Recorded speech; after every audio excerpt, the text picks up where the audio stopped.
a rich man's world. I have turned the soul of this beautiful land, but that beauty, a rich man's world.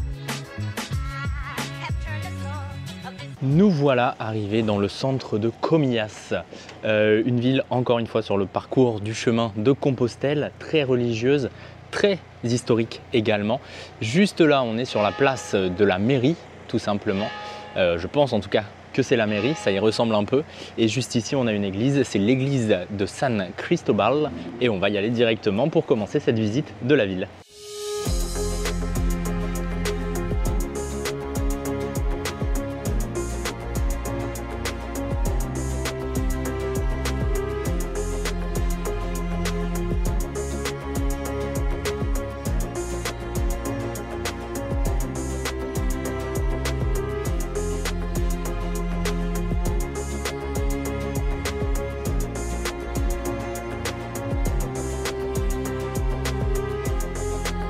Bon, cette jolie église de l'extérieur comme de l'intérieur est assez historique. Je vous mettrai plus d'infos comme d'hab sur Insta, c'est guillaume.lre.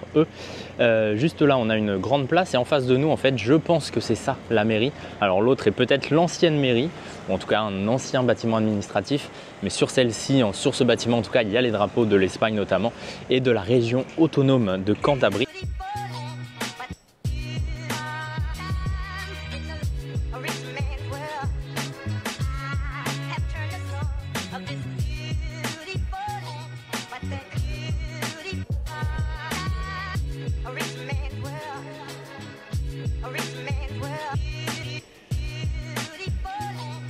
Bon, en réalité, ce qui nous intéresse le plus, c'est derrière nous. C'est un peu dans le centre-ville, mais un petit peu éloigné. Mais là, on va juste faire un tour quand même dans les rues du centre-ville, aller voir la mer aussi, puisqu'il y a la mer ici. On est revenu vraiment sur la côte. Et puis ensuite, on va voir ce qui nous intéresse. C'est quelque chose dont on m'a parlé, qui a l'air vraiment exceptionnel. J'ai déjà vu un petit peu en venant, donc ça a l'air vraiment sympa. Franchement, ça vaut le coup.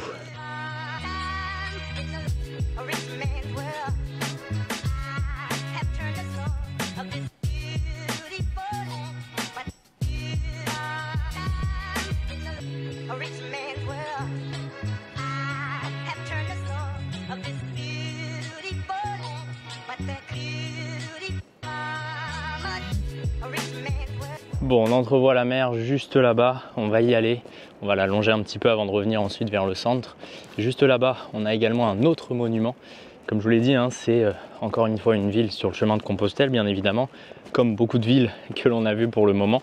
Mais c'est surtout l'une des villes, pour le coup, ici, très importante, notamment pour deux choses.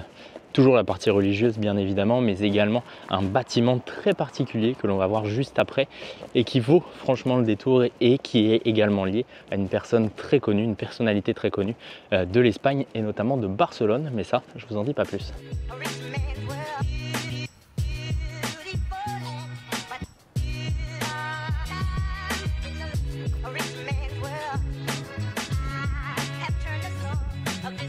Content de revoir la mer, on va pas descendre jusqu'en bas puisqu'après il faut remonter tout simplement.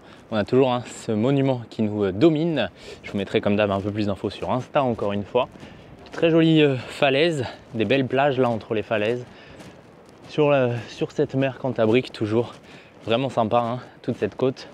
Nous, on continue un petit peu notre chemin, on va essayer de repartir en direction du centre-ville pour continuer un peu notre visite.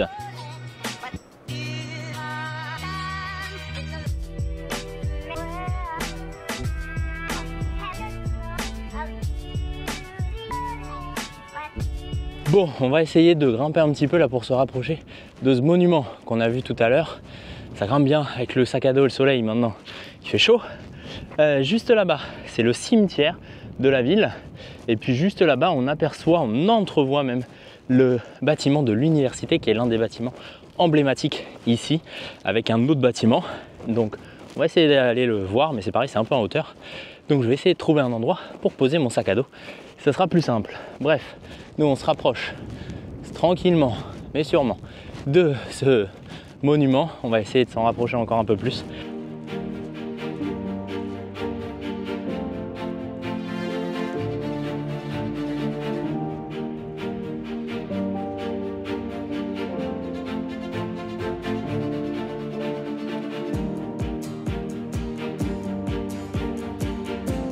Bon, on a réussi à aller au pied de ce monument, a priori qui date de 1890, donc pas tout jeune, hein, plus d'un siècle. Je vous mettrai plus d'infos comme d'hab sur Insta.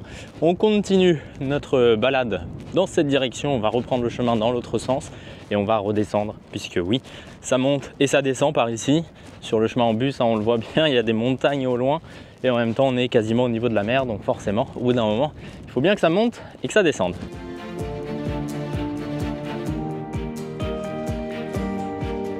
Ah, et plus d'infos, c'est la statue du marquis de Comillas. Donc voilà, je vous mettrai plus d'infos si j'arrive à en avoir. Mais a priori, ça a été le premier marquis de la ville. Donc il a sa statue juste ici.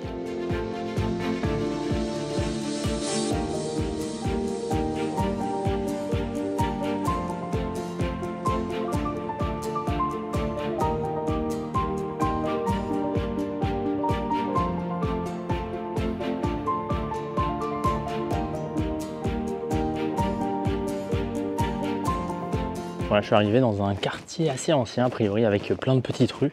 Ça continue de descendre, donc normalement je suis en train de revenir vers le centre-ville. Je suis pas encore passé par là, donc ça me fait découvrir un peu d'endroits. Ah, on a l'église que l'on a vue tout à l'heure là-bas. C'est parfait, par où on va redescendre. Peut-être par là, et on commence à apercevoir ce bâtiment de l'université qui est quand même incroyable, hein. On va essayer d'y aller.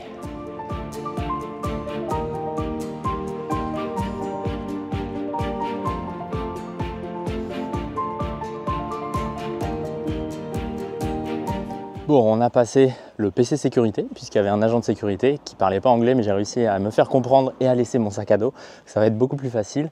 On a passé cette magnifique porte un peu en mosaïque, là, très très jolie.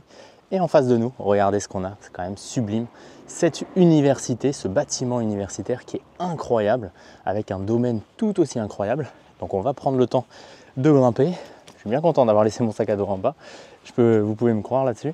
Donc on va aller par là-bas, visiter un petit peu ce château qui est vraiment joli. Et juste après, et c'est ça le plus gros ici, on a deux autres bâtiments là-bas, l'église et le palace. Mais je vous en montre pas plus, on verra ça après.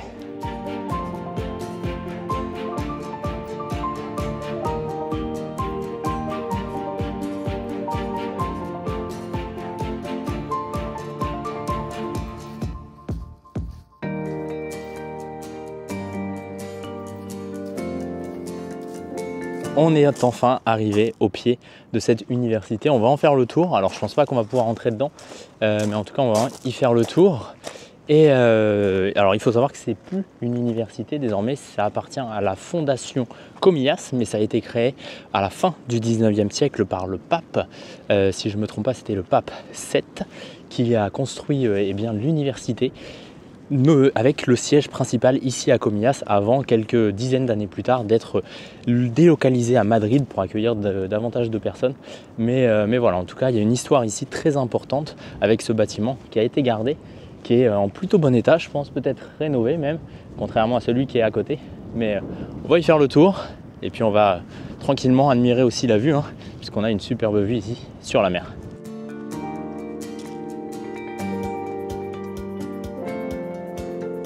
Bon, on a même le parfait exemple, hein, de la restauration de ce bâtiment, puisque sur cette partie qui est très belle, très bien rénovée, on a l'entrée qui est juste magistrale, on va s'en rapprocher parce que c'est vraiment impressionnant.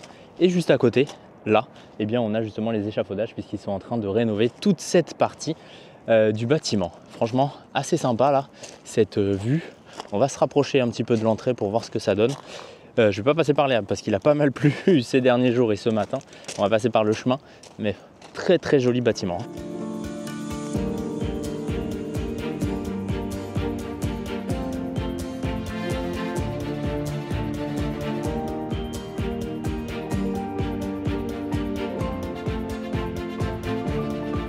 Très jolie entrée, hein, avec bien évidemment des figures religieuses puisque, comme je vous l'ai dit, cette ancienne université a été fondée par le pape, donc forcément ça a un côté religieux.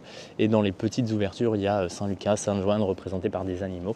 Donc voilà, très joli bâtiment. On va faire le tour par l'autre côté. C'est de l'autre côté où normalement c'est encore plus impressionnant puisque là tout a été rénové pour le coup et c'est l'entrée principale. On va voir un petit peu ce que ça donne et puis ensuite on redescendra vers le centre-ville.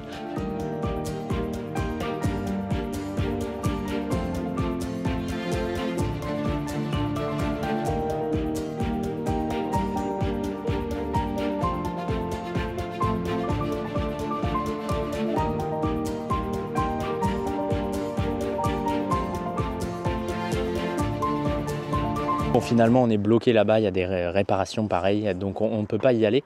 On est bloqué sur cette porte, mais en tout cas, très très joli bâtiment avec une architecture vraiment particulière, hein, très très incroyable.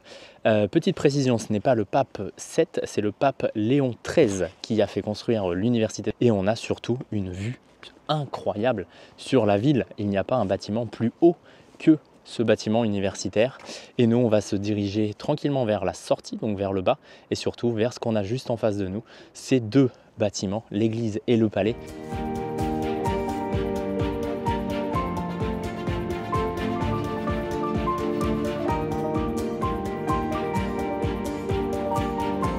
Aussi bizarre que ça puisse paraître, on ne peut pas accéder à ce palais et cette église chapelle puisque ça ferme à 15h30. Alors à 15h30 c'est très très tôt en basse saison, et pour rentrer à l'intérieur du palais il faut prendre rendez-vous et être un groupe. Alors bon, comment vous dire que c'est assez compliqué.